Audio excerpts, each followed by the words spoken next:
প্রয়াত বামপন্থী নেতা সমর আঢ্যের স্মৃতিকে অক্ষয় করে রাখতে এবং দুস্থ অথচ মেধাবী শিক্ষার্থীদের পাশে দাঁড়াতে এক অনন্য উদ্যোগ গ্রহণ করল ভারতীয় ছাত্র ফেডারেশন এসএফআই। রাজধানী আগরতলার মেলার মাঠস্থিত ছাত্র যুব ভবনে আয়োজিত এক বিশেষ স্মৃতি আলোচনা সভার মধ্যে দিয়ে এক মানবিক কর্মসূচি পালন করা হয়। অনুষ্ঠানে প্রয়াত নেতার স্মৃতির প্রতি গভীর শ্রদ্ধা নিবেদন করার পাশাপাশি সমাজের পিছিয়ে পড়া অংশের 7 জন কৃতি ছাত্রছাত্রীদের হাতে এককালীন আর্থিক সহায়তা তুলে দেওয়া হয়েছে।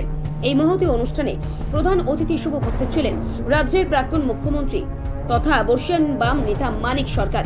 বক্তব্য রাখতে গিয়ে মানিক সরকার প্রয়াত সমর আঢ্যের বর্ণময় রাজনৈতিক জীবন ও ছাত্র আন্দোলনের প্রতি তার অসামান্য অবদানের কথা স্মরণ করেন। তিনি বলেন যে বর্তমান প্রতিকূল সময়ে সাধারণ পরিবারের সন্তানদের পড়াশোনা চালিয়ে যাওয়া অত্যন্ত কঠিন হয়ে দাঁড়িয়েছে, তাই ছাত্র সংগঠনের প্রচেষ্টা অত্যন্ত সময়োপযোগী। মানিক সরকার শিক্ষার্থীদের উদ্দেশ্যে নৈতিক শিক্ষা ও লড়াইয়ের মানসিকতা বজায় রাখার আহ্বান জানান। স্মৃতিচারণ করতে গিয়ে উপস্থিত অন্যান্য বক্তারাও সমর আঢ্যর আদর্শগত দৃঢ়তা এবং মেহনতি মানুষের প্রতি তার দায়বদ্ধতার কথাও তুলে ধরেন। আর্থিক সাহায্য প্রাপ্ত ছাত্রছাত্রীরা এবং তাদের অভিভাবকরা সংগঠনের এই সহযোগিতায় কৃতজ্ঞতা প্রকাশ করেছেন।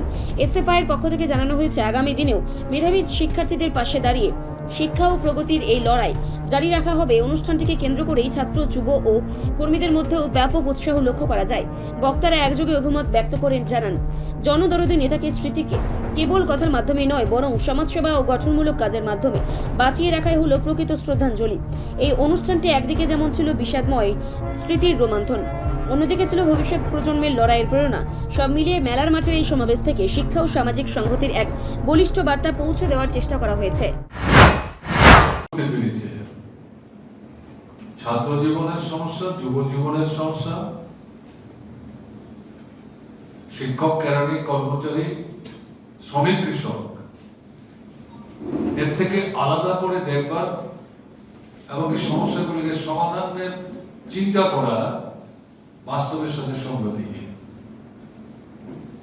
শ্রেণী বিভক্ত সমাজ, রাষ্ট্র ক্ষমতার ধারক বাহক যারা, তারা শোষকদের স্বার্থের প্রতিনিধিত্ব করছে এবং এই রাষ্ট্রযন্ত্রকে ব্যবহার করে অল্প অংশের মানুষ, বিত্তবান, তাদের স্বার্থ রক্ষা করার জন্য বৃহত্তম অংশের যারা, তাদের উপর শোষণ এবং শাসনের নিষ্কাশন তারা অব্যাহত রাখবে।